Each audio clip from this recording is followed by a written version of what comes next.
Listen, sweetheart. The cleaning crew enters through the back so you can wait outside until we need the trash emptied. Those words cut through the air like a blade,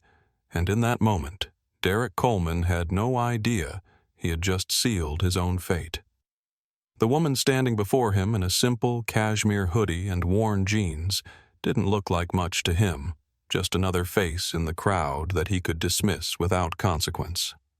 But Derek Coleman was about to learn the hardest lesson of his life because the woman he had just told to wait outside like unwanted garbage was Zara Williams, and she had purchased his entire airline exactly 2 hours ago.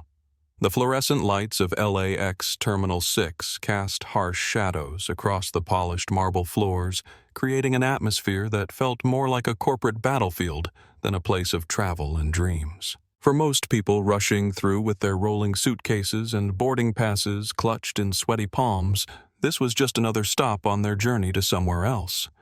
But for Zara Williams, this sterile environment was about to become the stage for one of the most dramatic corporate takedowns in aviation history. Zara adjusted the hood of her oversized beige cashmere hoodie, the fabric so soft and expertly woven that only someone who truly understood luxury would recognize the subtle craftsmanship of a garment that cost more than most people made in a month. But that was exactly the point, because Zara wasn't here to impress anyone with her wealth or status. She was here to see who these people really were when they thought no one important was watching. She had just stepped off a private jet after completing a grueling 3-week humanitarian mission in Guatemala, where her foundation had overseen the construction of 5 new schools in remote villages that had never seen running water, let alone internet access. Her hands were still rough from helping to lay bricks alongside local workers. Her hair was pulled back in a simple ponytail that hadn't seen a professional stylist in weeks, and her feet were tired from walking through mud and gravel in work boots that had been caked with dust from Central American construction sites. The messenger bag slung across her shoulder looked old and beaten, its leather scarred and weathered from years of travel to every corner of the globe. But what Derek Coleman and his staff couldn't see was that this particular bag was a vintage piece that had belonged to her father, a man who had built an empire from nothing and taught his daughter that true power came not from stepping on others, but from lifting them up. Skybridge.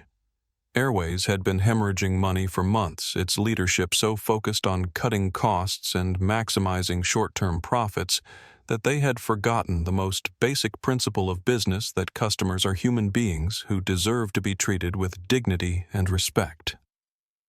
The acquisition had been finalized electronically while Zara was flying over the Pacific, her legal team working through the night to complete a deal that would give her controlling interest in an airline that she planned to completely transform. But first, she wanted to see exactly what she was dealing with, which is why she had instructed her publicity team to delay the press release until tomorrow morning and had deliberately arrived looking like any other tired traveler who might not have the money or status to command automatic respect. She wanted to observe how Skybridge employees treated people they perceived as ordinary, because in Zara's experience, the way someone treats those they believe to be powerless reveals everything you need to know about their character. As she walked through the terminal, memories flooded back to a summer day when she was 8 years old, and her father had taken her to what was supposed to be a celebratory lunch at an exclusive country club where he had just been accepted for membership. She could still remember the way the pool attendant had looked at them, a successful black businessman, and his young daughter, and told them that the pool area was reserved for members and their families only, even though her father had his membership card in his hand and had already paid the initiation fee that cost more than the attendant's annual salary. Her father hadn't raised his voice or demanded to speak to a manager. Instead, he had knelt down to her level right there on the pristine white poolside deck and said something that would shape the rest of her life. "Someday, baby girl, you're going to own places like this. And when you do, never forget how they made you feel today, because that feeling is going to drive you to make sure no other little girl ever has to experience what you just did." Now, 25 years later, Zara Williams was the CEO of Williams Enterprises, a global conglomerate with interests in technology, pharmaceuticals, renewable energy, and as of this morning, commercial aviation. But more importantly, she was a woman who had never forgotten the sting of being judged by the color of her skin rather than the content of her character. The Skybridge Airways premium check-in counter gleamed under the terminal's bright lights, its polished white surface reflecting the faces of travelers who had paid extra for the privilege of shorter lines and better service. Behind the counter stood Jasmine Rodriguez, a young woman whose nameplate identified her as a senior gate agent, but whose attention was currently focused on her smartphone screen rather than the customers she was supposed to be serving. Zara approached the counter with the quiet confidence of someone who had navigated boardrooms and diplomatic meetings around the world, but she kept her posture relaxed and unassuming. Her hands tucked casually into the pockets of her hoodie as she waited for Jasmine to acknowledge her presence. When several seconds passed without any sign of recognition, Zara cleared her throat gently and said, "Excuse me, I need to check the status of a flight, and I have a meeting in the lounge." Jasmine looked up with the kind of practiced smile that customer service representatives reserve for people they immediately categorize as low-priority problems, her eyes scanning Zara from head to toe in a quick assessment that clearly found her wanting. Without bothering to set down her phone, Jasmine gestured vaguely toward the far end of the terminal, and said in a tone that was just barely polite enough to avoid being called outright rude, "Economy check-in is down that way past the food court and near the restrooms. You can't miss it because there's usually a long line of people waiting." "I'm not flying economy," Zara replied calmly, her voice carrying just the slightest edge of authority that might have warned a more perceptive person that they were dealing with someone who was used to being taken seriously. "I have a meeting in the premium lounge and I need to verify some passenger information that's related to my business here today." Jasmine finally put down her phone, but instead of apologizing for the misunderstanding or asking how she could help, she let out a small sigh of irritation and said, "Look, I don't know what you're trying to pull here, but the premium lounge is for first-class passengers and gold-level frequent flyers only, and honestly, given your current appearance, I think you might be more comfortable in the general seating area where there aren't any dress codes or membership requirements." Before Zara could respond to this thinly veiled insult,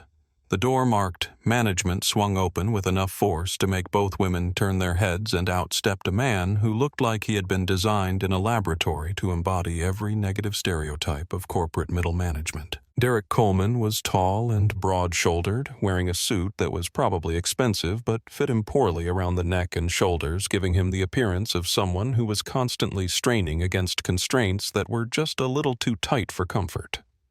His hair was gelled into a style that had probably looked fashionable 15 years ago,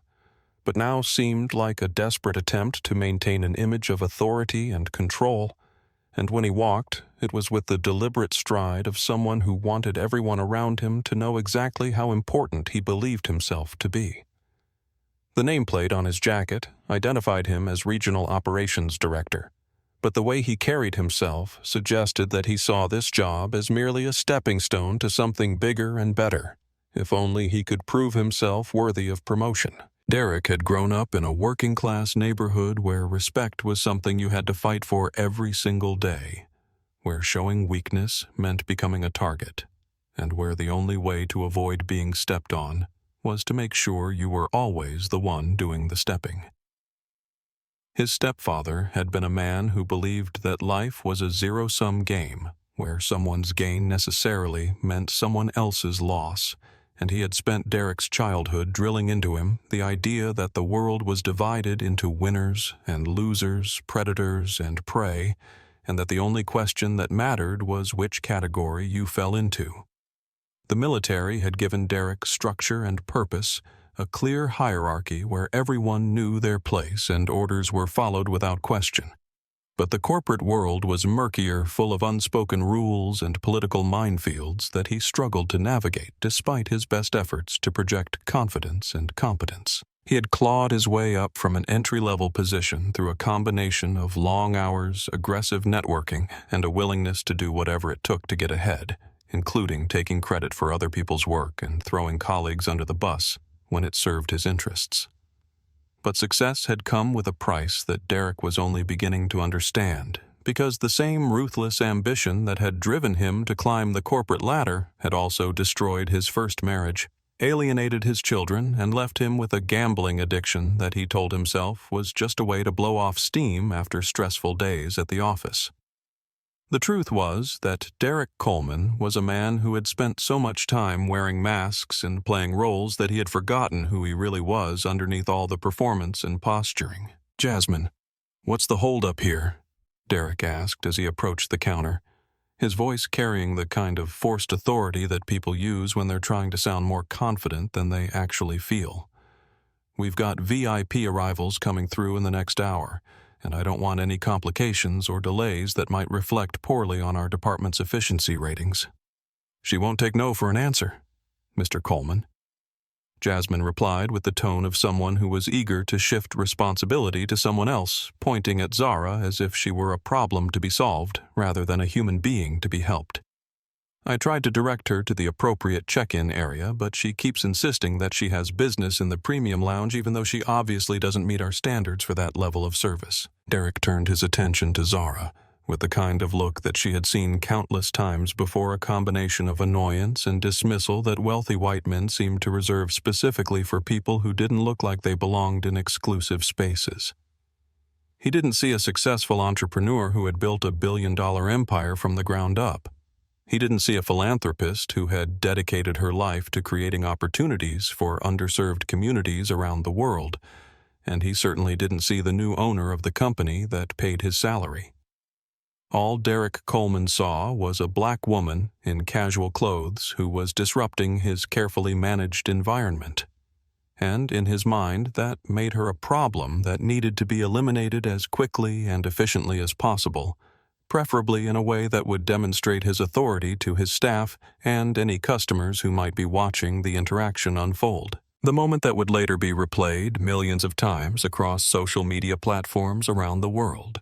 began with Derek Coleman taking a single step closer to Zara, invading her personal space in a way that was clearly intended to intimidate and establish dominance. His voice dropped to a lower register, the kind of tone that bullies use when they want to make it clear that they consider someone beneath their notice, and he said with unmistakable condescension, "I don't know what kind of game you think you're playing here, but let me make something crystal clear for you. This is a premium facility that serves high-value customers who expect a certain level of service and atmosphere, and frankly, your presence here is disrupting that atmosphere in ways that could negatively impact our customer satisfaction scores and our department's performance metrics." Derek continued his words carefully, chosen to sound professional while delivering an unmistakably hostile message. "I'm going to give you one opportunity to leave voluntarily before I have to involve security personnel and make this situation much more complicated than it needs to be." Zara stood perfectly still, her face betraying nothing of the storm of emotions that was building inside her chest, because she had learned long ago that the most powerful response to this kind of treatment was often the calmest one. She could feel the eyes of other passengers beginning to turn in their direction, sensing the tension in the air, even if they couldn't quite make out the words being spoken, and she was acutely aware that whatever happened next would set the tone for everything that followed. In the corner of her vision, she noticed a small girl who couldn't have been more than 10 years old, sitting next to an elderly Asian woman who was probably her grandmother, and the child was watching the confrontation with the kind of wide-eyed attention that children reserve for situations they don't fully understand but instinctively recognize as important. The little girl reminded Zara of herself at that age, full of curiosity and hope, not yet fully aware of how the world could be cruel to people who looked different from those in power. Derek's voice rose slightly as he continued his verbal assault, seemingly emboldened by Zara's silence and interpreting it as submission rather than the careful calculation it actually was. "I've been in this business for 15 years and I can spot trouble from a mile away. And right now, you are trouble that I don't have time to deal with. So I'm going to say this once more, and then we're going to move on to more serious consequences." The cleaning crew enters through the service entrance at the back of the building. The general public waiting areas are clearly marked with signs that even someone with limited English skills should be able to understand. And the premium lounge is reserved for customers who can actually afford to be here, which, based on your current appearance and attitude, obviously doesn't include you." Derek paused for effect, clearly pleased with what he considered to be a devastating put-down that would send this troublesome woman scurrying away with her tail between her legs. Then came the words that would destroy his career, ruin his reputation, and serve as a cautionary tale about the dangers of judging people by their appearance. "So here's what's going to happen next. You're going to wait outside like a good girl until we need someone to empty the trash cans or clean the restrooms. And if you're very lucky, maybe we'll throw you a few dollars for your trouble, but right now you need to understand that this conversation is over." The silence that followed was deafening, broken only by the distant hum of jet engines and the soft footsteps of passengers who were pretending not to stare while desperately trying to hear every word of the confrontation that was unfolding in front of them. Zara felt something shift inside her chest, a familiar fire that she had learned to control but never quite extinguish the same burning sensation she had felt as a child when she was denied access to that country club pool. The same righteous anger that had driven her to build an empire that could never be taken away by small-minded people who confused authority with worth. But this time was different because this time she had the power to do something about it, and more importantly, she had spent years learning how to channel that anger into something constructive, rather than destructive, something that could create lasting change, rather than just temporary satisfaction. She reached into her pocket and pulled out her phone, a sleek device that looked ordinary enough but was actually encrypted with military-grade security and connected to a network that could reach anyone anywhere in the world at any time of day or night. Her thumb moved across the screen with practiced efficiency, composing a message that consisted of just 4 words, but would unleash a chain of events that Derek Coleman couldn't possibly imagine. "Victor Execute Protocol Phoenix." The text was sent to Victor Hayes, her head of security, and one of the few people on Earth who understood exactly what those words meant and what they would set in motion. Protocol Phoenix wasn't just a corporate security measure. It was a comprehensive response plan that had been developed over years of dealing with discrimination, corruption, and abuse of power in various industries and institutions. It involved a carefully coordinated team of investigators, auditors, legal experts, and technology specialists who could descend on a target like a digital tornado, uncovering secrets, exposing lies, and building ironclad cases for prosecution or civil action. But more than that, Protocol Phoenix was designed to create lasting change rather than just punishment, to transform corrupt organizations from the inside out, rather than simply destroying them and walking away. It was named after the mythical bird that rose from its own ashes, reborn and renewed, because Zara believed that even the most broken institutions could be rebuilt if someone was willing to do the hard work of creating something better from the wreckage of what came before. "You want me to wait outside?" Zara asked quietly, her voice so calm and controlled that Derek might have mistaken it for defeat if he had been paying closer attention to the dangerous glint in her eyes. "That's an interesting choice of words, Mr. Coleman, and I want you to remember that you said them because in exactly 5 minutes,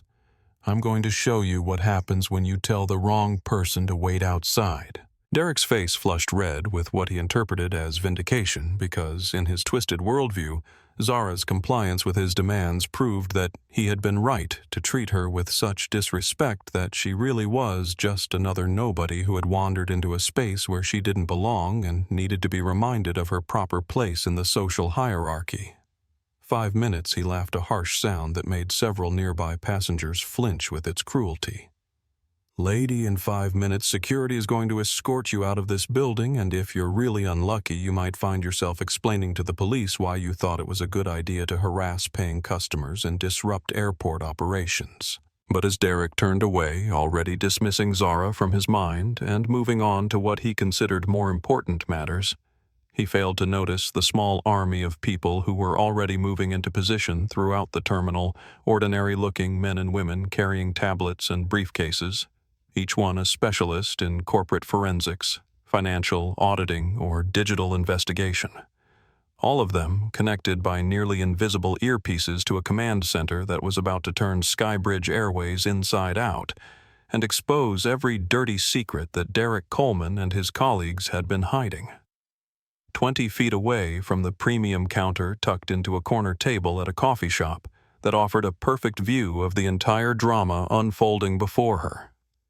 Zara Williams sat with a tablet open in front of her and watched as her security team moved through LAX Terminal 6 like ghosts invisible to everyone except the woman who had summoned them. To any casual observer, she looked like just another traveler killing time before a flight, sipping an overpriced latte while catching up on emails or social media. But the screen in front of her was displaying a real-time feed from dozens of hidden cameras that had been strategically placed throughout the terminal over the past several months. Victor Hayes had been preparing for this moment ever since Zara first expressed interest in acquiring Skybridge Airways, because Victor understood that his boss didn't just buy companies, she transformed them, and transformation required a complete understanding of exactly what needed to be changed.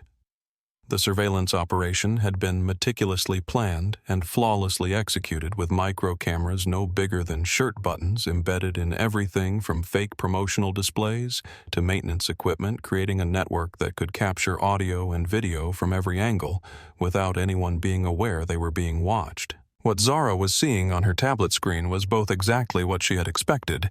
and somehow worse than she had imagined, because the footage from the past month revealed that Derek Coleman's treatment of her wasn't an isolated incident or a moment of poor judgment brought on by stress or personal problems, but rather part of a deliberate and carefully orchestrated pattern of discrimination that had become so routine that he and his staff no longer even bothered to hide it from each other. The first video clip showed Derek coaching a young male gate agent on how to identify what he called problem passengers, explaining in his own words that certain types of people were more likely to cause trouble or make unreasonable demands, and that the best way to maintain order and efficiency was to establish dominance early in any interaction. "You can tell just by looking at them,"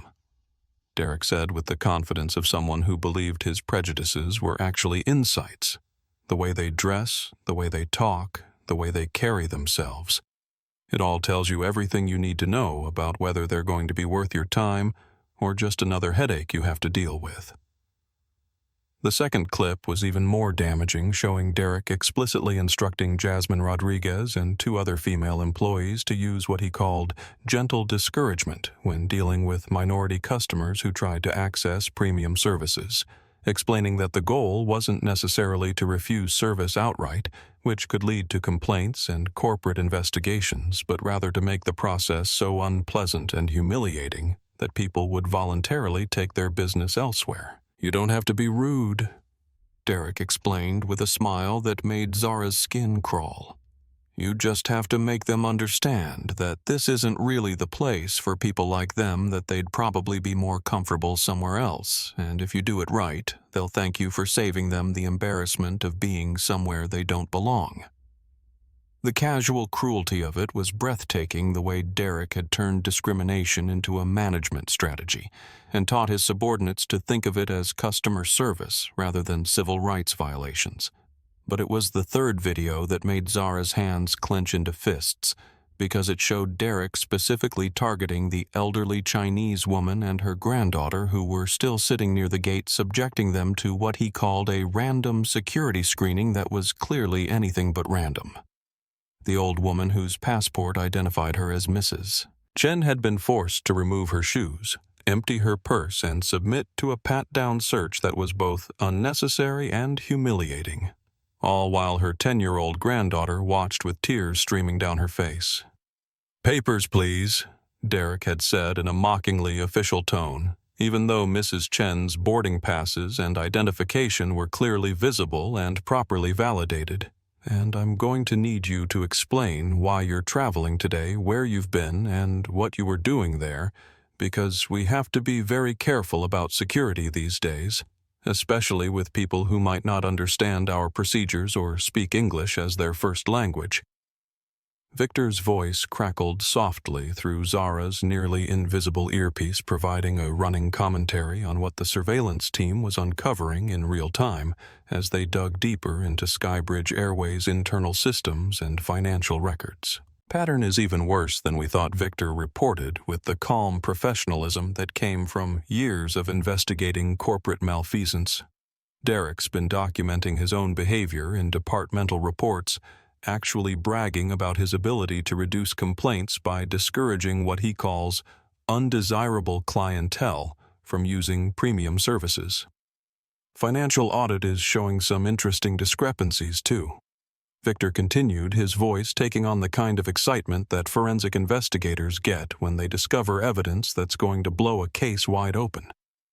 Derek's been charging what he calls processing fees for premium service upgrades. But the money isn't going into company accounts. It's being diverted into a personal slush fund that he's been using to cover gambling debts and personal expenses that his salary definitely doesn't support. Zara leaned back in her chair, processing this information while keeping one eye on the live feed from the premium counter where Derek was currently berating a young black man who had the audacity to ask for an aisle seat upgrade, telling him in no uncertain terms that premium customers had already claimed all the desirable seating and that he should be grateful for whatever accommodation he was given. The arrogance was stunning, but what made it even worse was the way Derek seemed to genuinely believe that his behavior was not only acceptable, but actually commendable, that he was somehow protecting the airline's reputation by keeping certain types of people in their proper place. "Keep digging," Zara whispered into her sleeve, knowing that Victor and his team would hear every word through the sensitive microphones they all carried.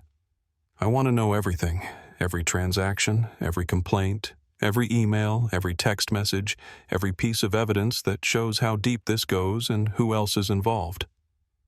Because Derek Coleman didn't create this culture by himself, and I refuse to believe that senior management was completely unaware of what was happening in their own terminal." The investigation was revealing layers of corruption and prejudice that went far beyond one racist manager having a bad day, because as Victor's team peeled back the digital layers of Skybridge Airways' internal operations, they were finding evidence of an entire network of employees who had been trained to see discrimination as a business strategy rather than a moral failure. Derek had been promoted and rewarded for his ability to maintain what corporate executives euphemistically called brand consistency and customer experience optimization, terms that sounded professional and sophisticated, but were really just code words for keeping undesirable people out of spaces that were reserved for the wealthy and privileged. The deeper Victor's team dug into Skybridge Airways' digital infrastructure, the more obvious it became that Derek Coleman was not some rogue employee acting on his own prejudices and personal demons, but rather a carefully selected and deliberately empowered enforcer of policies that had been designed at the highest levels of the company to maximize profits while maintaining what executives called demographic optimization in their premium service areas. "Zara, you need to see this." Victor's voice carried a note of barely contained outrage as he transmitted a series of internal emails directly to her tablet. "We found correspondence between Derek and Craig Brennan, the baggage handling supervisor, dating back almost 2 years, and they've been running what amounts to a protection racket targeting passengers who don't fit their preferred customer profile."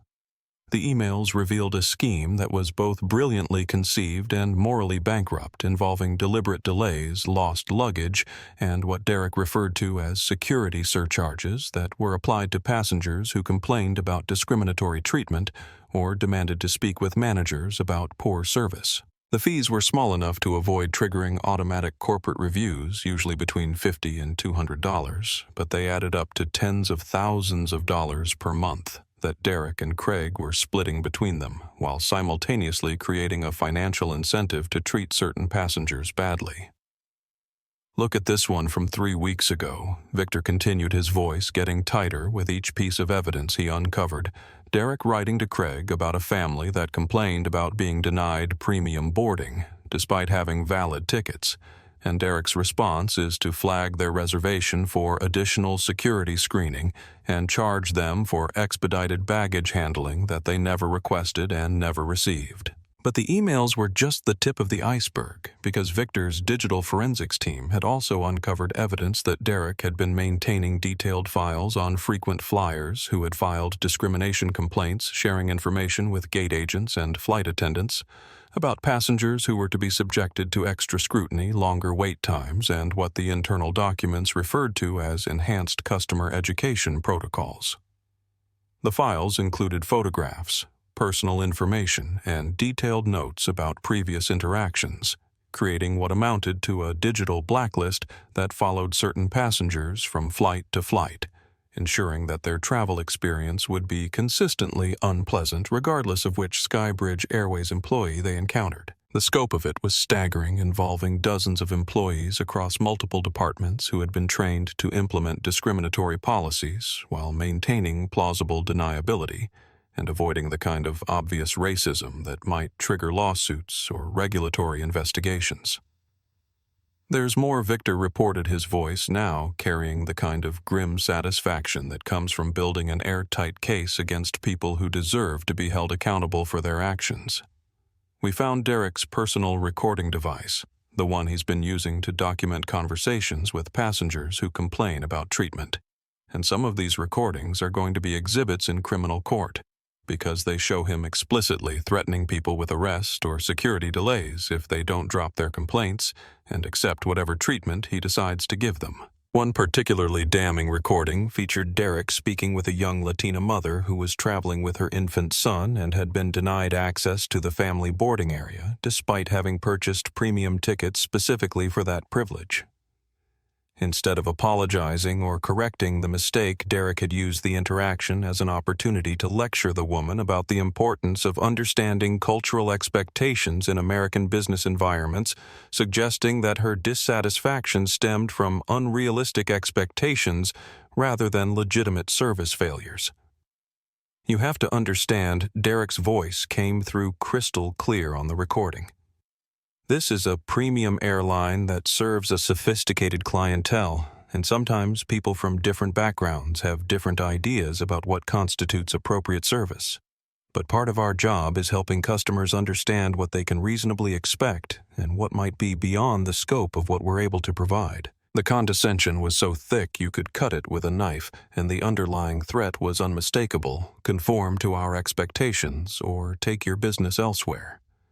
But perhaps the most shocking discovery was a series of text messages between Derek and several other regional directors at airports across the country, revealing that the discriminatory policies at LAX were part of a coordinated effort involving multiple facilities and hundreds of employees who had been sharing what they called customer management strategies and demographic insights in private group chats that were never meant to be seen by corporate executives or regulatory authorities. We're talking about a conspiracy that crosses state lines and involves interstate commerce, Victor explained as he continued to upload evidence to Zara's tablet. Which means this isn't just a civil rights violation. It's a federal crime that's going to bring down a lot more people than just Derek Coleman and his immediate accomplices. Because this kind of coordination doesn't happen without approval and oversight from people who are much higher up the food chain than a regional operations director.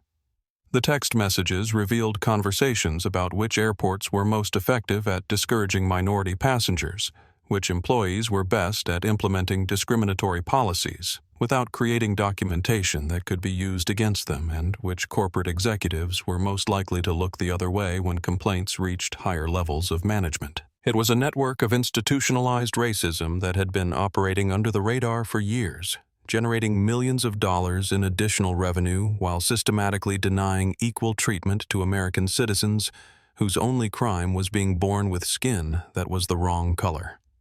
As Zara sat in the coffee shop absorbing the full scope of the corruption and cruelty that Victor's team was uncovering, she noticed movement in her peripheral vision and turned to see the little girl from the gate area approaching her table with the kind of determined curiosity that children possess when they've decided that something important is happening and they need to understand what it is. The child couldn't have been more than 10 years old, with bright eyes and a confident stride that reminded Zara painfully of her own younger self back when the world still seemed like a place where justice and fairness were possible, if you just tried hard enough and believed strongly enough in doing the right thing.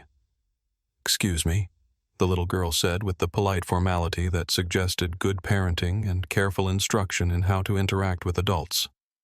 "My name is Maya Chen, and I saw what that man did to you over at the check-in counter, and I wanted to ask you if you're okay. Because my grandmother taught me that when someone is being treated unfairly, other people should speak up and try to help, even if they're just kids who might not be able to do very much." Zara felt something shift in her chest, a warmth that cut through the cold anger she had been nurturing since her confrontation with Derek Coleman, because Maya's simple act of kindness and concern reminded her of something that she sometimes forgot in the midst of corporate battles and billion-dollar acquisitions, that the point of having power was not to wield it like a weapon against enemies, but to use it as a shield to protect people who couldn't protect themselves. "I'm okay, Maya," Zara replied, gesturing to the empty chair across from her and inviting the child to sit down. "But I'm very impressed that you noticed what happened and cared enough to come over here and check on me, because that shows the kind of character and compassion that not enough people in this world possess, especially when it requires them to step outside their comfort zone and get involved in situations that don't directly affect them." Maya climbed into the chair with the unconscious grace of childhood, her legs swinging freely as she settled herself and looked directly into Zara's eyes with the kind of unguarded honesty that adults often find both refreshing and slightly intimidating. "That man was really mean to you," she said, with the straightforward assessment that children make when they haven't yet learned to sugarcoat uncomfortable truths, "and he was mean to my grandmother too earlier when he made her take off her shoes and empty her purse,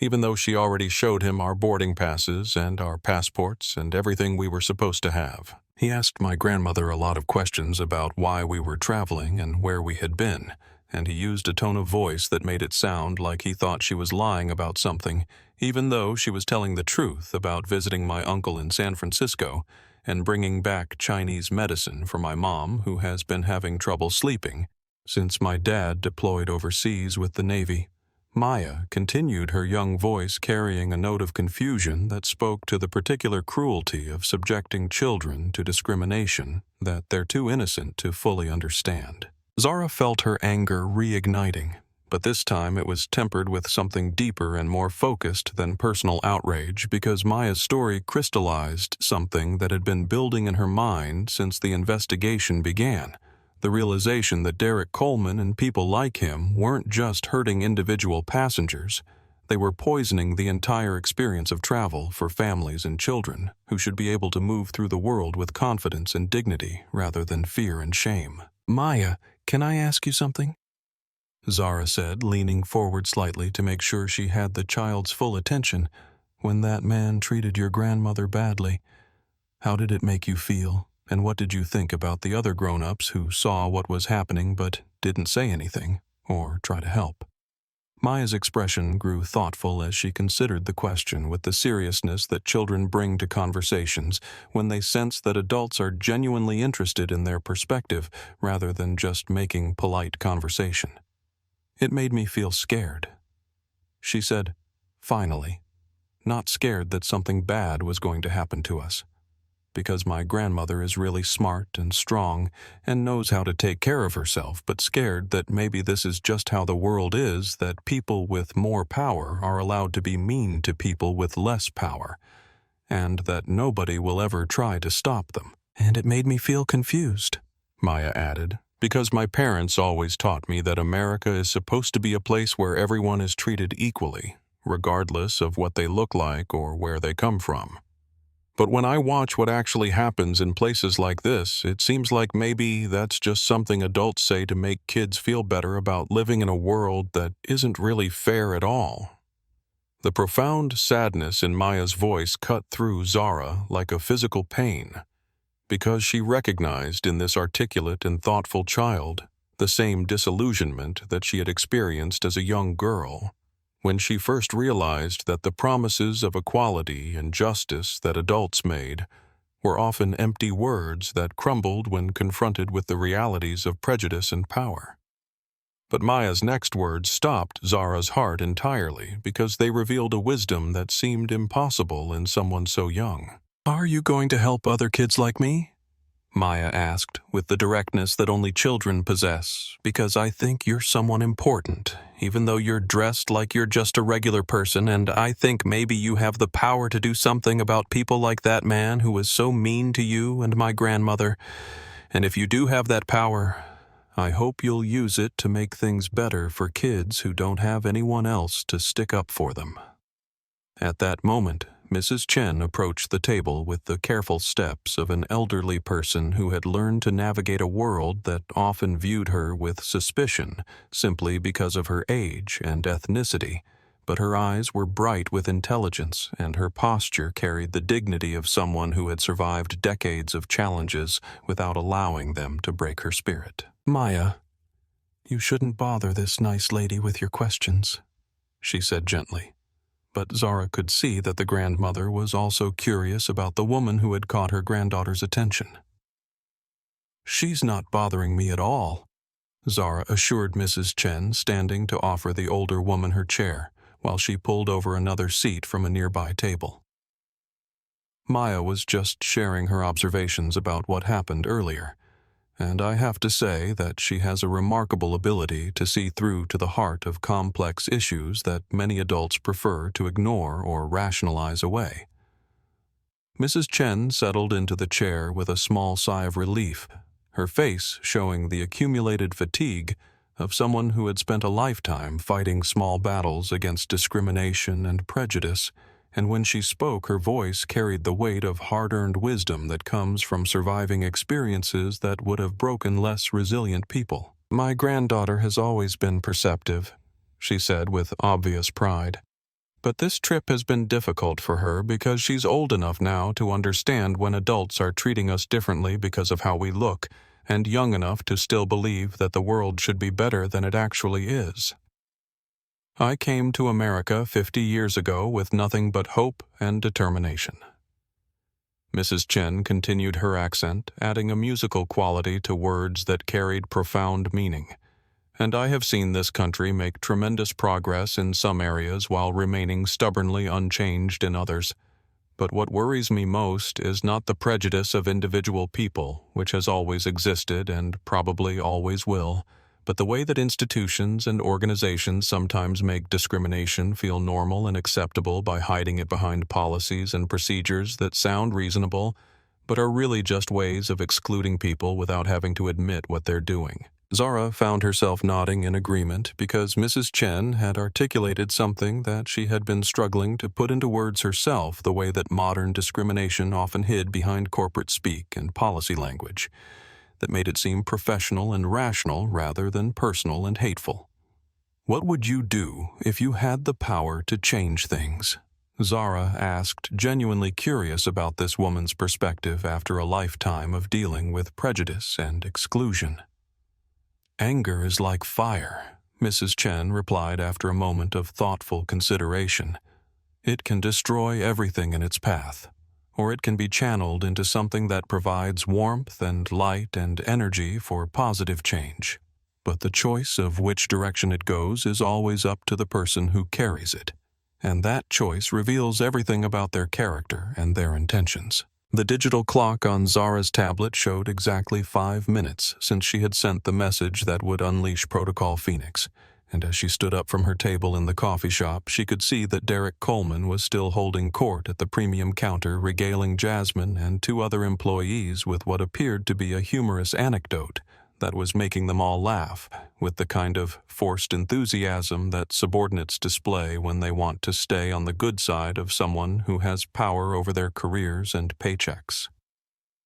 Maya looked up at her with eyes that held both curiosity and hope, as if she somehow sensed that this unassuming woman in the cashmere hoodie was about to do something important that would validate her faith in the possibility of justice and fairness in an often cruel and arbitrary world. "Are you going somewhere?" Maya asked with the directness that children use when they're not yet old enough to understand that some questions are considered impolite in adult social conventions. "I'm going to keep a promise I made to someone 5 minutes ago," Zara replied with a smile that held more steel than warmth. "And I think you and your grandmother might want to come with me, because what's about to happen is going to be a lesson in how the world can change very quickly when the right person decides that they've had enough of watching good people being treated badly by small people who confuse authority with character." Mrs. Chen's eyes sharpened with interest because she had lived long enough to recognize the particular type of quiet confidence that comes from people who possess real power and are preparing to use it in service of something larger than their own ego or personal benefit. "Maya, come with me," she said softly, taking her granddaughter's hand while keeping her gaze fixed on Zara's face. "I think we are about to witness something that you will remember for the rest of your life." The three of them walked together across the polished marble floor of Terminal 6, their footsteps echoing softly in the vast space, as Zara led them directly toward the premium counter where Derek Coleman was still basking in his perceived victory over the troublesome woman who had dared to challenge his authority and been properly put in her place. As they approached, Zara could hear fragments of Derek's conversation, his voice carrying that particular tone of smug satisfaction that bullies use when they believe they have successfully intimidated someone into submission. "Some people just don't understand boundaries," Derek was saying to his audience of subordinates, gesturing expansively with his hands, as if he were delivering a lecture on proper customer relations. "And when you encounter that type of individual, you have to establish dominance immediately, because if you show any weakness or uncertainty, they'll walk all over you and make your life miserable while disrupting the experience for customers who actually belong here." Zara stepped up to the counter with the same calm confidence she had displayed 5 minutes earlier, but this time there was something different about her presence, a subtle shift in her posture and expression that suggested the game had fundamentally changed in ways that Derek couldn't possibly understand. "Mr. Coleman," she said in a voice that was perfectly polite, but carried an undertone of authority that made everyone within earshot turn their heads to see what was happening. Derek's face went through a rapid series of expressions as he recognized the woman he thought he had successfully banished from his domain, confusion giving way to irritation and then to anger as he realized that his authority had been challenged in front of his staff and other customers who were now watching the interaction with obvious interest. "I thought I made myself clear about your status here," he said, with the kind of aggressive posturing that insecure people use when they feel their position being threatened. "And I specifically remember telling you to wait outside until someone needed your services, which clearly hasn't happened yet." "You did indeed tell me to wait outside." Zara agreed with a nod that somehow managed to convey both acknowledgement and pity. "And I have to admit that I found your choice of words particularly interesting, because they revealed so much about your character and your assumptions about who deserves respect and who doesn't. But I'm afraid you made a critical error in judgment that's about to have consequences you couldn't possibly have anticipated." Before Derek could respond to this cryptic statement, Zara reached into her pocket and pulled out what appeared to be an ordinary black plastic card, the kind that frequent travelers use for hotel room access or building security. But when she placed it against the reader that controlled access to the premium lounge, the device emitted a soft chime and flashed green in a way that made Derek's face drain of color as the implications began to sink in. "That's impossible," Derek whispered, his voice barely audible over the ambient noise of the terminal. "Those cards are only issued to senior corporate executives and major shareholders. And there's no way that someone like you could possibly have access to that level of authorization without going through multiple background checks and approval processes that would have flagged any discrepancies in your credentials." The truth hit Derek like a physical blow as he watched Zara swipe her card again, this time against the reader that controlled access to the management systems that only a handful of people in the entire company were authorized to use, and the device responded with the same green light and soft chime that indicated not just access, but administrative privileges that superseded his own authority in every possible way. "My name is Zara Williams," she said with the kind of quiet authority that comes from people who are accustomed to being taken seriously by world leaders and corporate executives. and as of approximately 2 hours ago, I am the majority owner of Skybridge Airways, which means that this terminal, this counter, these computers, and every employee in this building, including you, Mr. Coleman, now work for me." The silence that followed this announcement was so complete that even the background noise of the busy airport seemed to fade away, leaving nothing but the sound of Derek's labored breathing as he struggled to process information that his mind was desperately trying to reject.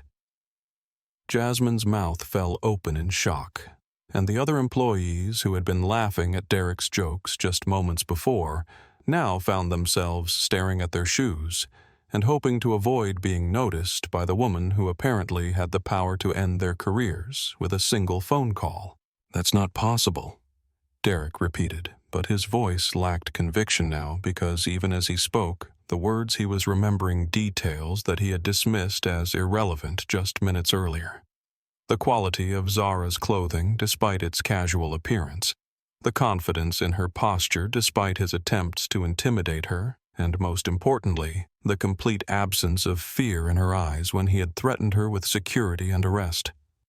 Maya squeezed her grandmother's hand tighter as she watched the drama unfold, her young mind struggling to process the rapid reversal of power dynamics that was happening right in front of her, while Mrs. Chen observed the scene with the satisfaction of someone who had lived long enough to see justice served on more than one occasion, and understood that patience and wisdom often triumph over anger and arrogance in the end. The executive conference room behind the premium lounge had been designed to impress with floor-to-ceiling windows that offered panoramic views of the runway where massive aircraft took off and landed in a carefully choreographed ballet of modern aviation. But the atmosphere inside the room was anything but serene, as Derek Coleman found himself face to face with the woman he had dismissed and humiliated just minutes before. Only now she was sitting behind the mahogany table that represented the seat of power he had spent years trying to reach. Victor Hayes stood near the door like a silent sentinel, his presence both reassuring to Zara and profoundly intimidating to Derek, who was beginning to understand that this wasn't just a case of mistaken identity or corporate miscommunication, but rather a carefully orchestrated operation that had been planned and executed with military precision. The tablet in front of Zara displayed a constant stream of information as her forensic team continued to uncover evidence of corruption and discrimination that went far beyond anything Derek had imagined possible. "Please, sit down, Mr. Coleman," Zara said with the kind of polite firmness that indicated this was not really a request but rather an instruction from someone who was accustomed to having her directions followed without question or delay. Derek remained standing for a moment longer than was strictly polite, a final act of defiance from a man who was slowly coming to terms with the fact that his world had just collapsed around him.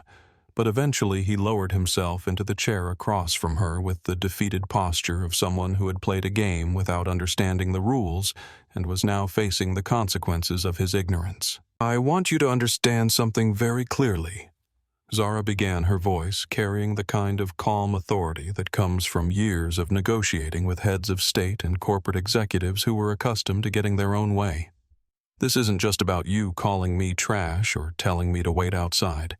Although those actions certainly demonstrated a level of disrespect and prejudice that I find personally offensive and professionally unacceptable. This is about a pattern of behavior that my investigation has revealed goes back months, if not years, involving deliberate discrimination against passengers based on their race, ethnicity, age, and perceived economic status, combined with financial crimes that include embezzlement, fraud, and what amounts to extortion of customers who had the audacity to complain about the treatment they received at the hands of you and your accomplices." Zara continued watching as Derek's face grew progressively paler with each word she spoke. Derek opened his mouth as if to protest or offer some kind of explanation that might minimize his culpability, but Zara held up a hand to silence him before he could speak, because she wasn't finished laying out the scope of his crimes and the evidence that her team had gathered to support each and every allegation. "We have video footage of you coaching employees on how to identify and discourage minority passengers, audio recordings of you threatening customers who complained about discriminatory treatment, and financial records showing unauthorized charges that you've been pocketing instead of remitting to company accounts. But perhaps most damaging of all, Zara said as she turned her tablet around so that Derek could see the screen. We have evidence that your discrimination wasn't just personal prejudice run amok, but rather part of a coordinated effort involving multiple airports and dozens of employees who were sharing strategies for excluding certain types of passengers while maintaining plausible deniability and avoiding corporate oversight. The screen displayed a series of text messages that Derek recognized with growing horror as conversations he had thought were private communications between trusted colleagues, but which now appeared as damning evidence of a conspiracy that crossed state lines and involved interstate commerce in ways that would inevitably attract federal prosecution and prison sentences that could effectively end his life as he knew it. Derek's hands began to tremble as he scrolled through messages that he had sent with casual confidence just days or weeks earlier, not understanding that digital communications leave permanent traces that can be recovered and analyzed by experts who specialize in corporate forensics and criminal investigation. These conversations were taken out of context, he said desperately, his voice cracking under the strain of trying to maintain some semblance of dignity and control in a situation that had spiraled far beyond his ability to manage or contain. Context, Zara repeated thoughtfully as if she were considering this defense seriously. Let me ask you something, Mr. Coleman. What possible context could justify charging a family extra fees because they complained about being subjected to unnecessary security screenings based solely on their ethnic appearance, or what context makes it acceptable to delay someone's luggage because they had the audacity to ask for the same level of service that white passengers receive? As a matter of course, Derek's attempts to formulate a response were interrupted by a soft knock on the conference room door. And when Victor opened it, Jasmine Rodriguez stepped into the room with the cautious movements of someone who was terrified of making the situation worse, but felt compelled to speak anyway. Ms. Williams, she said in a voice that was barely above a whisper, I wanted to apologize for my behavior earlier, and I wanted you to know that I was following Mr. Coleman's instructions, but that doesn't excuse what I did, and I understand if you need to fire me for being part of something that was wrong. Zara studied Jasmine's face carefully, looking for signs of genuine remorse versus the kind of calculated contrition that people sometimes display when they're facing consequences for their actions and are primarily concerned with minimizing personal damage rather than acknowledging the harm they've caused to others. Jasmine, I appreciate your honesty, Zara said finally. And I want you to understand that I'm not interested in destroying people who are capable of learning from their mistakes and becoming better versions of themselves. But I am absolutely committed to removing from positions of authority anyone who uses their power to hurt people who are vulnerable or different. Mr. Coleman, you have a choice to make.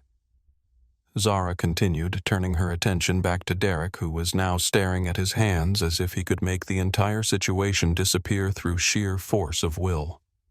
You can accept responsibility for your actions, cooperate with the investigation that is already underway, and work with us to develop programs that will help other people avoid making the same mistakes you've made, or you can continue to deny and deflect and find yourself facing criminal charges that will likely result in prison time and the complete destruction of any chance you might have had for redemption or rehabilitation. The press conference that Zara convened in the main terminal of LAX attracted attention from news outlets across the country. Not just because corporate acquisitions involving billions of dollars always generate interest from business reporters, but because the story of discrimination and corruption at Skybridge Airways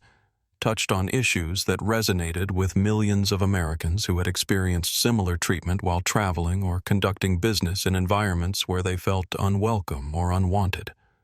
Maya and Mrs. Chen sat in the front row of the small audience that had gathered the little girl's eyes wide with fascination as she watched the woman who had started as a stranger in a coffee shop transform into someone who commanded the attention and respect of powerful people who usually ignored children and elderly immigrants like her grandmother. The transformation was remarkable, not just in terms of Zara's public persona, but in the way that everyone around her seemed to recognize and defer to an authority that went beyond corporate titles or financial resources. "Ladies and gentlemen," Zara began, her voice carrying easily across the terminal space, without the need for amplification, because she had learned long ago how to project confidence and authority in ways that made people want to listen to what she had to say. "I called this press conference today not to celebrate the acquisition of Skybridge Airways, although that is certainly a significant business milestone, but rather to address issues that go far beyond corporate ownership and touch on fundamental questions of human dignity and equal treatment under the law. Over the past several hours, my investigation team has uncovered evidence of deliberate and ongoing discrimination against passengers based on their race, ethnicity, age, and perceived economic status, combined with financial crimes that have resulted in the theft of hundreds of thousands of dollars from customers who trusted this airline to treat them fairly and provide the services they paid for." Zara continued her words, carrying the weight of documented evidence rather than mere accusations or speculation. The assembled reporters began taking notes furiously as Zara outlined the scope of the investigation and the evidence that had been gathered. But what made the press conference particularly compelling was not just the catalog of crimes and violations, but the way that Zara framed the issues in terms of systemic problems that extended far beyond one airline or one group of corrupt employees. Derek Coleman and his accomplices were not operating in a vacuum. Zara explained, her gaze sweeping across the crowd of journalists and photographers who were documenting every word she spoke. They were implementing policies and practices that reflected broader patterns of discrimination that exist throughout the travel industry and many other sectors of our economy, patterns that persist because too many people in positions of authority either actively participate in discriminatory behavior or passively enable it by looking the other way when it happens. At this point in the press conference, Zara did something that surprised everyone in attendance, including the reporters who thought they understood the trajectory of the story they were covering. Instead of focusing solely on punishment and accountability for those who had committed crimes, she shifted her attention to the victims who had been harmed and the changes that would be implemented to ensure that similar abuse could never happen again. "I want to introduce you to two people who represent the best of what America can be when we choose courage over comfort and justice over convenience," Zara said, gesturing toward Maya and Mrs. Chen with obvious affection and respect. Maya Chen is 10 years old, but she has already demonstrated more wisdom and compassion than most adults show in their entire lifetimes. And her grandmother, Mrs. Chen, has been a teacher and mentor to me during our brief acquaintance, reminding me that the goal of justice should be transformation rather than destruction. Maya stood up with the unconscious confidence of a child who had been raised to believe that her voice mattered, and that speaking up for what was right was not just acceptable but essential. And when she spoke, her words carried across the terminal with crystal clarity. "My grandmother taught me that when you see someone being treated unfairly, you have two choices. You can pretend you didn't see it and hope someone else will do something about it. Or you can decide that you're going to be the kind of person who stands up for people who need help, even if you're scared or don't know what to do. Ms. Williams stood up for all of us today." Maya continued, her young voice carrying conviction that many adults would envy. "And now I think it's important for everyone else to understand that we all have the power to make things better if we're willing to use our voices and our actions to protect people who are being hurt by people who think they're more important than everyone else." The applause that followed Maya's impromptu speech was spontaneous and sustained, but Zara raised her hand to quiet the crowd because she wasn't finished with the announcements that would define not just the future of Skybridge Airways, but potentially the entire travel industry's approach to customer service and employee accountability. Effective immediately, Skybridge Airways will implement comprehensive reforms that go far beyond simply firing the individuals who were directly involved in discriminatory practices. Zara announced, her voice carrying the authority of someone who had the power to turn promises into reality. We will establish victim compensation programs for passengers who were harmed by illegal charges or discriminatory treatment. We will create employee training programs that focus on respect and dignity for all customers, regardless of their background or appearance. And we will institute oversight mechanisms that will ensure accountability at every level of our organization. But most importantly, Zara continued, we will establish the Maya Chen Foundation for Travel Dignity, which will work with airlines, airports, and other travel-related businesses across the country to develop and implement best practices for inclusive customer service and to provide legal support for travelers who experience discrimination or abuse while exercising their right to move freely through the world without harassment or humiliation. The announcement of the foundation brought another round of applause, but this time it was Maya who stood up to quiet the crowd, because she had something else she wanted to say that couldn't wait for a more convenient moment. I just want to thank Miss Williams for showing me that adults can keep their promises, the little girl said with the kind of sincerity that cuts through cynicism and reaches directly to the heart. And I want to tell all the kids who might be watching this on television that sometimes when bad things happen, it's because good people are being tested to see if they're brave enough to make things better.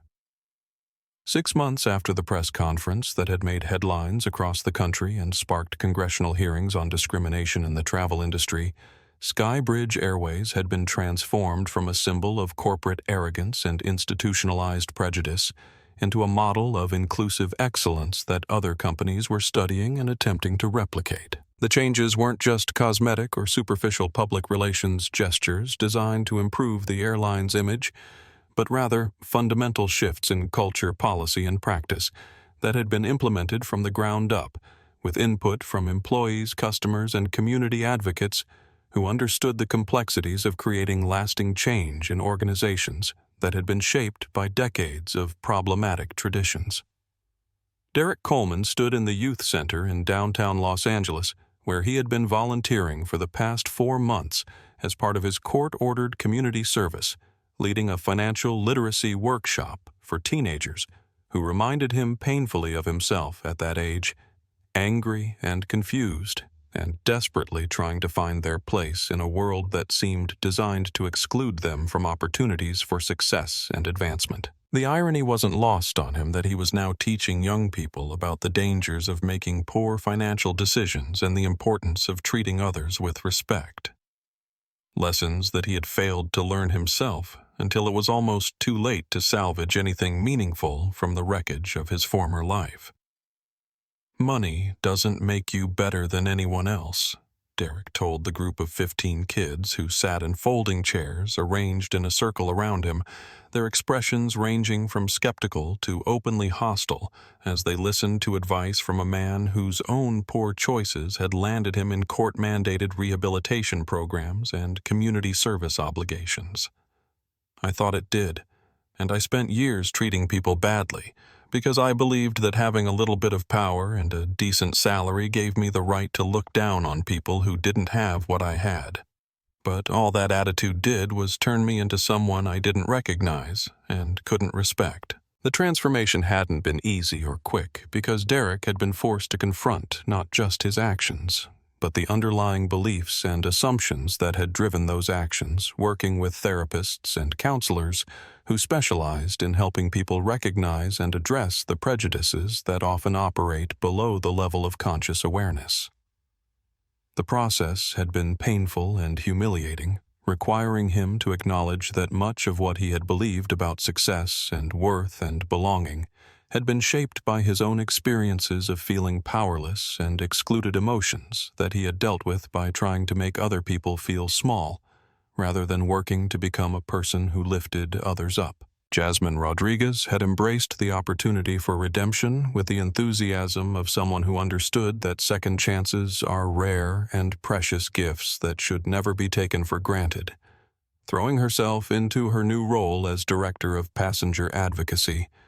with a passion that impressed even the skeptical employees who had initially questioned whether someone who had been part of the problem could really become part of the solution.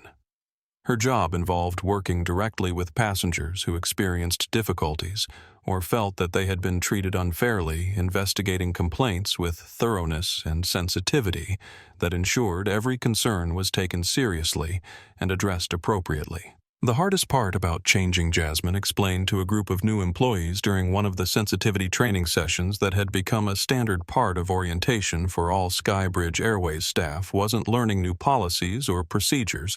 because those are just mechanical things that you can memorize and implement once you understand them, but rather learning to see people differently, to recognize that every passenger who walks through our doors is someone's child or parent or sibling. Someone who deserves to be treated with dignity, regardless of what they look like or how much money they have,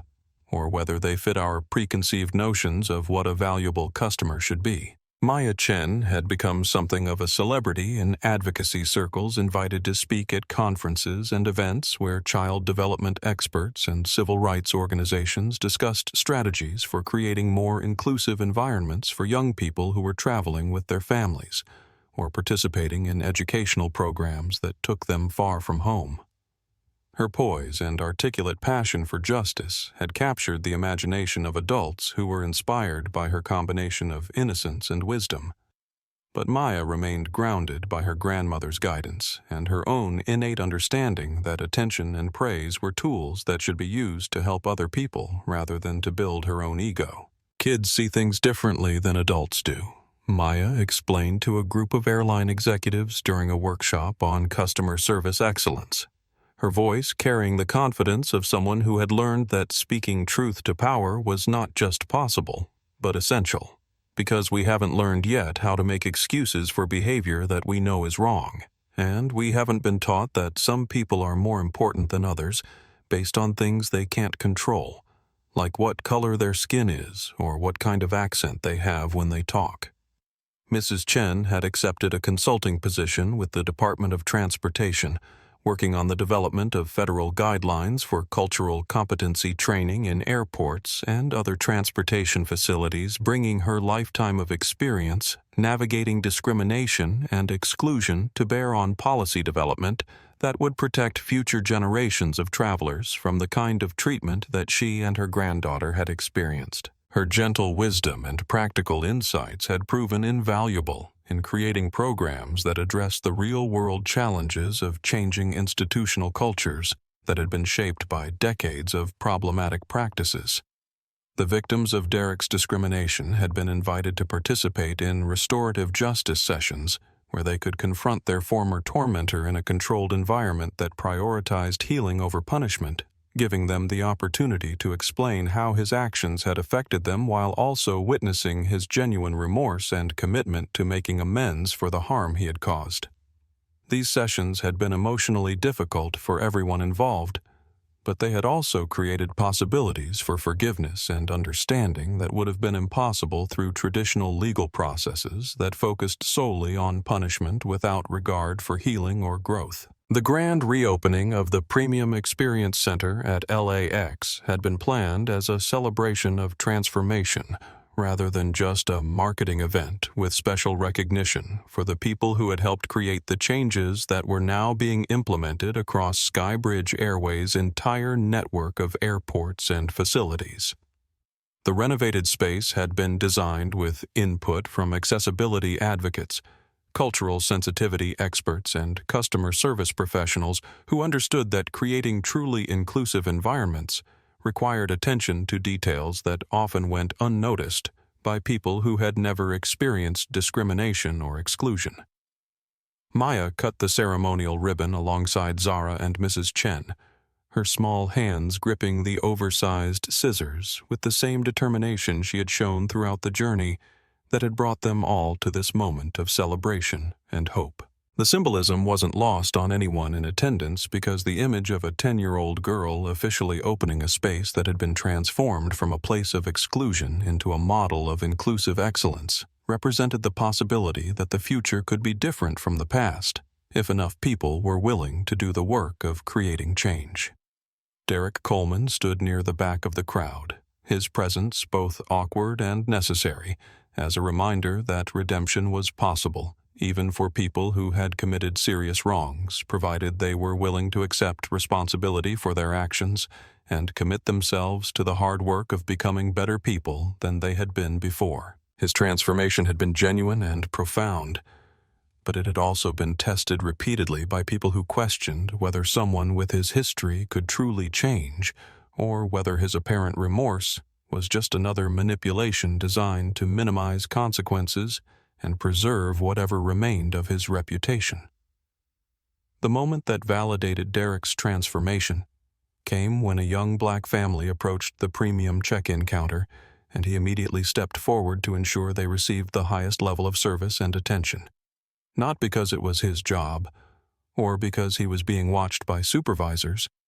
but because he had internalized the understanding that every passenger deserved to be treated with dignity and respect, regardless of their appearance or background.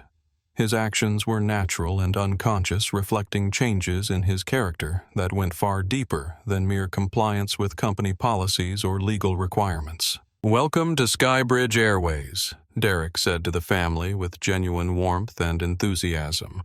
"I'm Derek Coleman, and I'm here to make sure your travel experience exceeds your expectations in every possible way. So please let me know if there's anything I can do to help make your journey more comfortable or enjoyable." The parents exchanged glances that suggested they were surprised by the quality of service they were receiving, but their children responded immediately to Derek's friendly demeanor and obvious desire to help. Jasmine's promotion to Vice President of Customer Excellence had been earned through months of exceptional performance and innovative thinking about how to create customer service experiences that went beyond simply meeting expectations to actually exceeding them in ways that made passengers feel valued and appreciated. Her new responsibilities included overseeing customer service training programs at airports across the country, working with other airlines to share best practices for inclusive service delivery, and developing metrics for measuring success that prioritized passenger satisfaction and employee engagement over purely financial considerations. "The changes we've made aren't just about avoiding discrimination," Jasmine explained to a group of industry executives who had come to study Skybridge Airways' transformation. "They're about creating an environment where every passenger feels welcome and valued, where our employees are empowered to solve problems creatively and compassionately, and where our success is measured not just by profit margins, but by our ability to make travel a positive experience for people from all walks of life." The announcement that had generated the most excitement among advocacy organizations and civil rights groups was Zara's decision to establish Williams Enterprises' Equity Investment Fund, a billion-dollar initiative designed to provide capital and technical assistance to minority-owned businesses in the aviation industry and related sectors. The fund would focus specifically on companies that were developing innovative solutions to problems of accessibility, inclusion, and customer service excellence,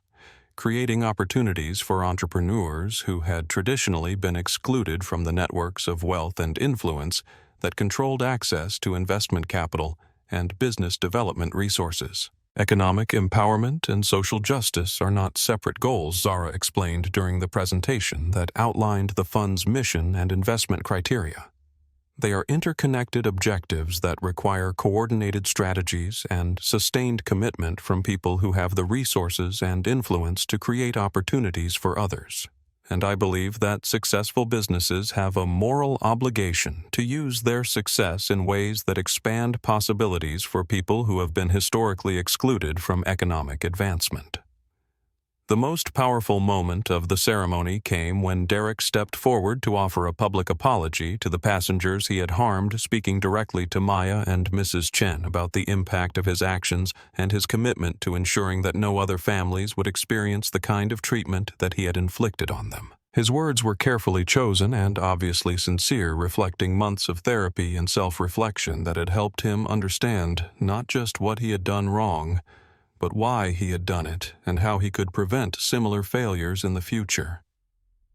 "I want to apologize specifically to Maya and Mrs. Chen for the way I treated them," Derek said, his voice carrying genuine remorse and humility. and I want them to know that their grace and wisdom have taught me lessons about forgiveness and redemption that I will carry with me for the rest of my life. Because they showed me that it's possible to respond to hatred with love and to cruelty with kindness,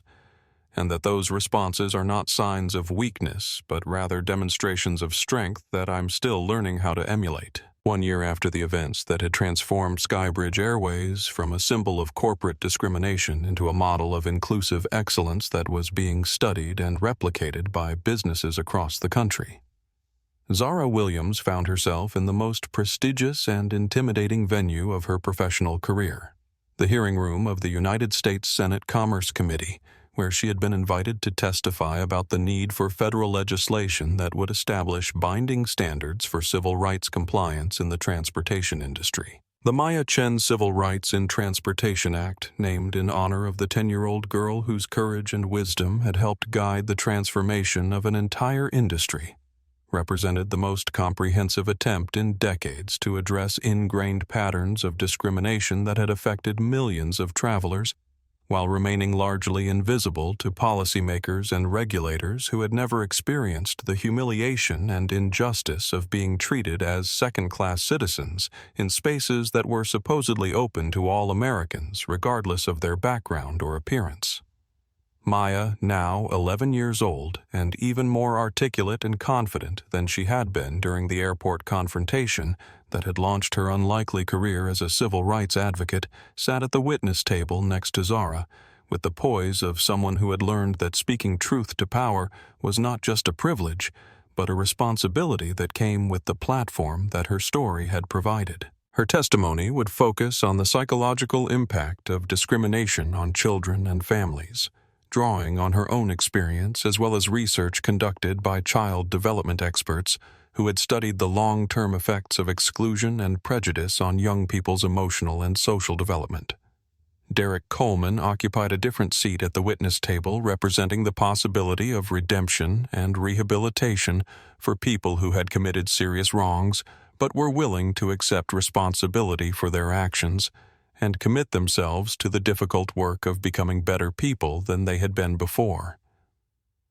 His testimony would address the institutional and cultural factors that had enabled discrimination to flourish in corporate environments where profit maximization often took precedence over basic human decency and respect for civil rights. Members of the committee.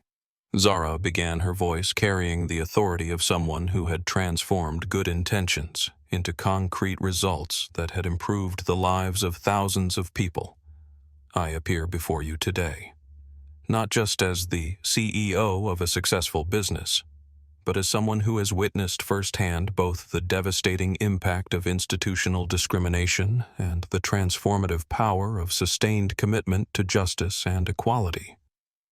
The statistics that Zara presented were both encouraging and sobering, showing that Skybridge Airways had achieved an 89% reduction in discrimination complaints across its entire network, while simultaneously improving customer satisfaction scores and employee retention rates in ways that demonstrated the business case for treating people with dignity and respect. But she emphasized that these changes had been possible only because of sustained effort and significant financial investment in training oversight and accountability mechanisms that many companies would resist implementing without legal requirements that established clear standards and meaningful consequences for non-compliance. The transformation of Skybridge Airways required more than good intentions and policy statements. Zara explained to the senators who would ultimately decide whether to advance legislation that could affect millions of travelers. It required fundamental changes in hiring practices, promotion criteria, performance, evaluation systems, and corporate culture that went far beyond superficial diversity and inclusion initiatives to address the root causes of discriminatory behavior and the institutional structures that enable it to persist. Maya's testimony focused on the broader implications of discrimination for children and families, drawing connections between her personal experience and research conducted by psychologists and sociologists who had studied the ways that early exposure to prejudice and exclusion could affect young people's sense of self-worth and their beliefs about justice and fairness in American society. Her words carried particular weight because they came from someone who had experienced discrimination directly while remaining hopeful about the possibility of positive change. When adults treat children badly because of what they look like or where they come from, Maya explained with the clarity that had made her a sought-after speaker at conferences and events across the country. It doesn't just hurt their feelings in that moment. It teaches them lessons about their value and their place in the world that can affect every decision they make for the rest of their lives, and that's why it's so important for grown-ups in positions of authority to understand that their actions have consequences that go far beyond what they might realize. Derek's testimony was perhaps the most powerful of all, because it came from someone who had participated in discriminatory practices and could speak with authority about the mindset and institutional pressures that had enabled those practices to flourish in environments where they should have been recognized and eliminated immediately. His words carried the weight of hard-earned wisdom and genuine remorse, but also the credibility of someone who understood the problem from the inside and could offer practical solutions based on personal experience with both failure and redemption. I want the committee to understand that discrimination in the travel industry is not just a matter of individual prejudice or personal bias. Derek testified, his voice carrying conviction that reflected months of therapy, education, and community service that had helped him understand the broader implications of his actions. It is a byproduct of corporate cultures that prioritize short-term profits over long-term sustainability, that reward employees for cutting costs rather than providing excellent service, and that fail to establish clear accountability mechanisms for ensuring that all customers are treated with dignity and respect. The legislation that emerged from the committee hearings represented a comprehensive approach to addressing discrimination in transportation that went beyond traditional civil rights enforcement to establish proactive requirements for training, oversight, and accountability that would prevent problems rather than simply punishing them after they occurred. The bill included provisions for victim compensation, employee education, corporate transparency, and federal oversight that would ensure consistent implementation across the entire industry. Mrs. Chen, who had been recognized as a senior advisor for cultural competency standards in the final version of the legislation, spoke during the closing moments of the hearing about the importance of viewing civil rights not as abstract principles, but as practical requirements for creating a society where all people could participate fully in economic, social, and political life without fear of discrimination or exclusion. Change is possible, Mrs. Chen said in her accented English that had become familiar to millions of Americans who had followed the story of her granddaughter's confrontation with Derek Coleman, but only when people with power decide that their power should be used to protect and uplift rather than to exclude and diminish, and when institutions are structured to reward inclusion rather than to enable discrimination.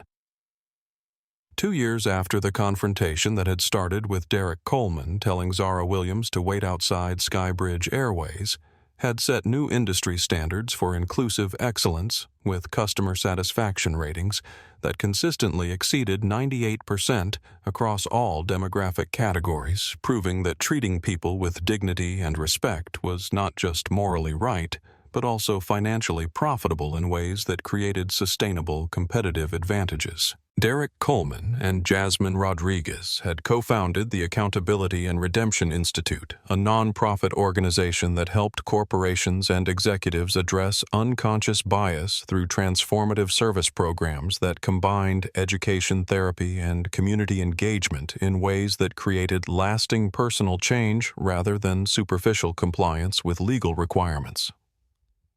Maya Chen's advocacy work had inspired the National Youth Travel Dignity Initiative, a program that ensured children and families could travel without fear of discrimination while pursuing educational opportunities. Family visits and personal dreams that required them to move through spaces where they might encounter prejudice or exclusion, proving that sometimes the most powerful change begins with a simple question from a child who asks why things have to be the way they are and whether adults are brave enough to make them better. The young black girl who boarded Skybridge Airways Flight 447 on a bright Tuesday morning, 2 years after Maya Chen had asked Zara Williams whether she was going to help other kids face a fundamentally different experience than would have been possible just months before, greeted with genuine warmth and enthusiasm by Derek Coleman, who had learned that true strength comes from lifting others up rather than putting them down, and supported by policies and procedures that had been designed to ensure that every passenger, regardless of their background or appearance, would be treated with the dignity and respect that every human being deserves. Sometimes the greatest victory is not defeating your enemies, but transforming them into allies. And sometimes the most profound change begins not with grand gestures or dramatic confrontations, but with a single moment of courage from someone who decides that they have had enough of watching good people being hurt by those who confuse authority with character, and who chooses to use their power not as a weapon against those who are different, but as a shield to protect those who are vulnerable. The story of Zara Williams and Derek Coleman and Maya Chen reminds us that justice is not just about punishment, but about transformation. That true leadership requires the courage to create opportunities for redemption, even for those who have caused harm, and that the measure of our humanity is found not in our ability to exclude those who are different, but in our willingness to build bridges of understanding that can span any divide, if we are brave enough to believe that a better world is possible and committed enough to do the work required to build it. 2 years later, Skybridge Airways sets industry standards for inclusive excellence with 98% customer satisfaction